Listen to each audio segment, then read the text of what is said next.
We are 7 practices into Chicago Bears training camp. We have another month to go before the Bears hit the regular season. That's Dionne Miller of ABC 7. I'm Dan Wiederer of Chicago Tribune. The Chicago Bears offense, in a word, as my text messages tell me, your word is clunky. No, that was your word, and it was so accurate. It's our word. We're going to say clunky, and it is. But there's a lot of reasons for that. Obviously, they're installing something new. Obviously, there's a lot of cadences to that. But you have to think about where Luke Getsy was before he came here. He was around a quarterback that you said it one time, and it was executed to perfection. He does not have that luxury with this offense. And so I think we're going through some of his growing pains as well. Remind me to come back to that in a couple minutes, because I think that's an astute observation that means a lot to what's going on inside this building right now that we have to touch on. Let's start first with Justin Fields, because that's what the masses want to hear about. They want to know what Justin's progress is. And I always find it ironic at this point of the summer where you get peppered with questions. How does Justin look? How does Justin look? It was the same with Mitch 2 and 3 years ago. Of course. How does Mitch look? How does Mitch look? Well, not so good. It's just training camp. What does it matter? And you're like, well, why did you ask? If you didn't want the honest answer, why did you ask? And so I think this is a feeling out process for Justin Fields and this offense to figure out where they are and where they're headed. We heard from Justin today here at House Hall about his sort of balance of the urgency and the patience. That was such a great, he put it so eloquently when he was like, it's tough because you want it to hit every time and you know it's not going to, but in the end, are we making progress? And he feels that they are. That's important, right? That's important. I think there's a difference between measuring the progress of this offense versus the actual production of the offense in practice. Yes. The former has been okay. The latter has not been okay. Much, There's not enough production. We went through a really rough spot on Tuesday where Justin went into 7-on-7s and missed 6 of 7 passes and 7-on-7 red zone drills, which is inexcusable at the NFL level. He followed that up by leading 2 2-minute drills that went 3 and out both times. Yeah. And so, listen, to be clear, this is not all on Justin. As we've mentioned in previous videos, this is a makeshift offensive line that has got a lot of moving parts, and there's a lot of pressure getting home that's making life on Justin a little bit difficult. There's a group of receivers that we don't know who's number 2, 3, 4, 5, 6, 7, or 8, right? There's a whole group that they're trying to sort through. There's reasons for the offense to be, in your word, in my word, in our word, clunky. But now you've got to make every effort you can on a daily basis to make it smooth. Today, Wednesday at House Hall, the Bears finished practice with an end-of-half drill, went down, got points out of it. Yeah. A field goal. Look at that. Yeah. In team drills previous to that, they had a 10-play touchdown drive. People on Twitter were very upset that I mentioned that touchdown drive in real life would have been negated when Equanimeous St. Brown fumbled. Okay, to be clear, they are still playing each other, and none of this counts, right, Dan? Correct. Okay, that just checking. Okay. But listen, there's a daily progress report being taken on this offense for good reason, because everyone wants to know whether Justin Fields is going to be the quarterback to take this Bears team to the next level, and if so, when? Well, the second question is much easier to answer. It's not going to be soon. It's not going to be soon. You've seen what you've seen with your eyes the last week. It's not going to be soon because he is kind of coming into his own as well, and we have to have patience for that. Now, I'm going to take Eberflus at his word that when he sits there in meetings, he sees that he's understanding, he's on schedule. What does that mean? He's on schedule to what? Be there week 1? I don't know what that means, but he's on schedule. He's making the progress that they want. His footwork is great. He's sharpened things up. Okay.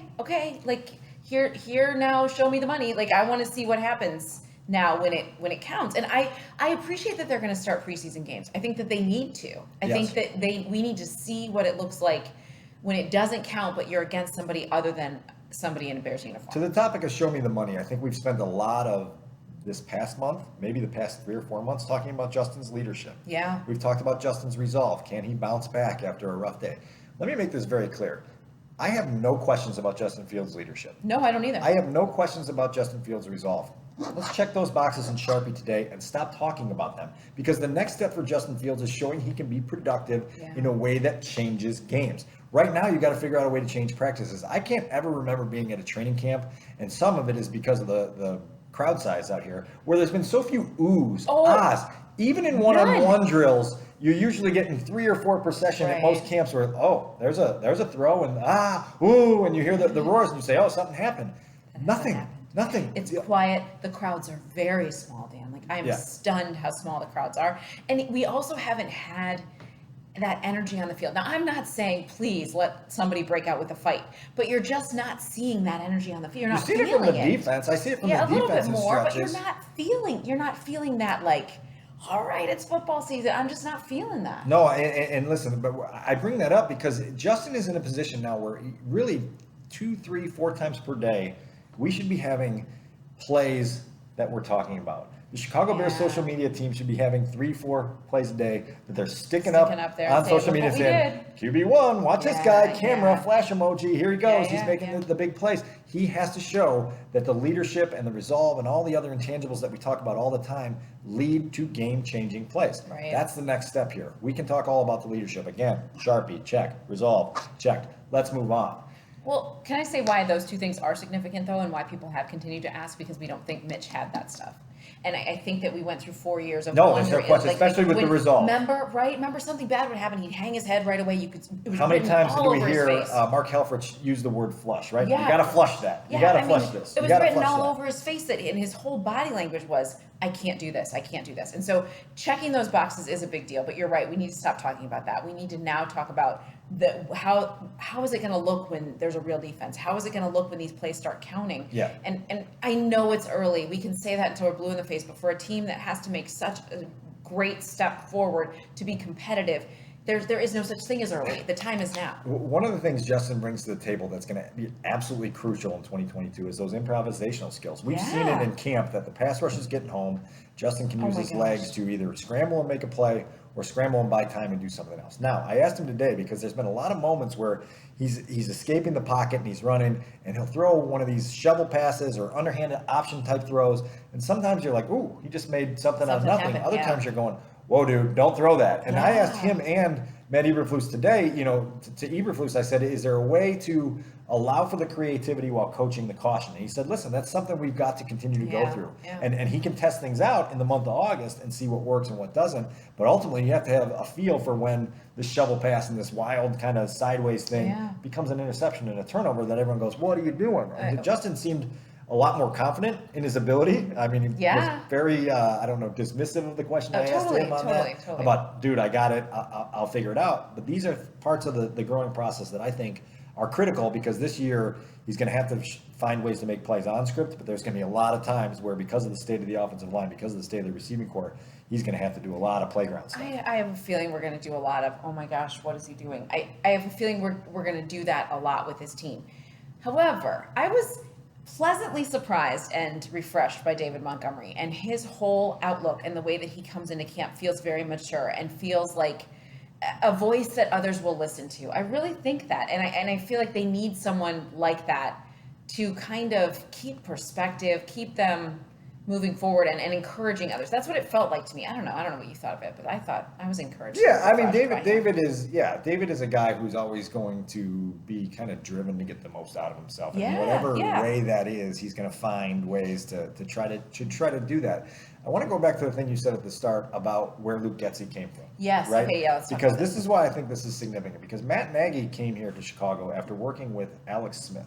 Mm-hmm. And I think in the long run, that became a detriment to Matt Nagy because he could not understand why other quarterbacks couldn't absorb the stuff that Alex Smith absorbed, right? And it was like, oh my God, why are you not picking this up? Alex did this in 3 days. Alex got to this level here. And there were concepts that you could throw at an Alex Smith in year whatever it was when he got to Kansas City that he understood right off the bat that Mitch Trubisky in year 2 didn't understand. Right. And so now you're as a coach, you're trying to figure out, okay, is this on me? Is it on him? Is it on both of us? How do we make this work? And they never really got through that. So Luke Getsy spent a lot of time experiencing high-level NFL offense at the highest level, right? Highest level, MVP. Right. And Aaron Rodgers, we've watched it with our own eyes, what he does on a daily basis, on a week-in, week-out basis.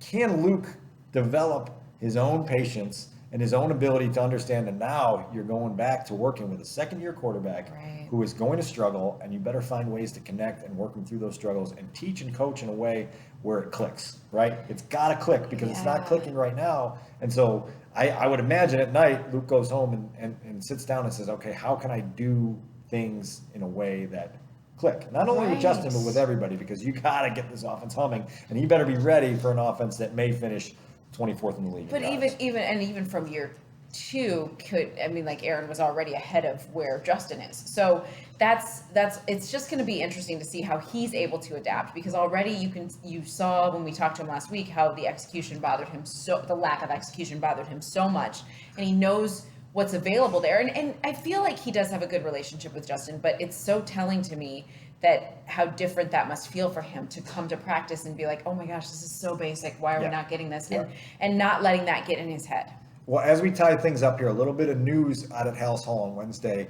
The Chicago Bears starters will play in the preseason opener, which is at Soldier Field, August 13th at noon. Plenty of tickets still available.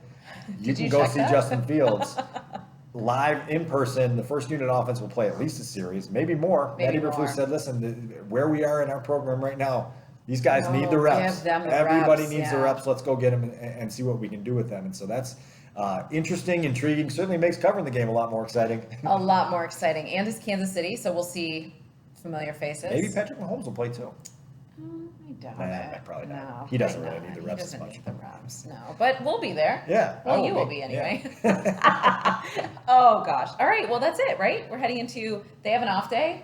Thursday's an off day for the Bears. Back here Friday, Saturday, and Sunday. Yeah. We'll keep going. We're only 12 days until that preseason game? No, I'm really bad at math. 10 days. 10 days. Closing in rapidly. Here it comes. So here we go. That's Dionne. I'm Dan. Thanks for following along. We're going to give you the truth. We're going to give you the honesty. We're going to give you the word. Clunky. Clunky. This was super smooth. Super smooth, as always. Thanks for joining us.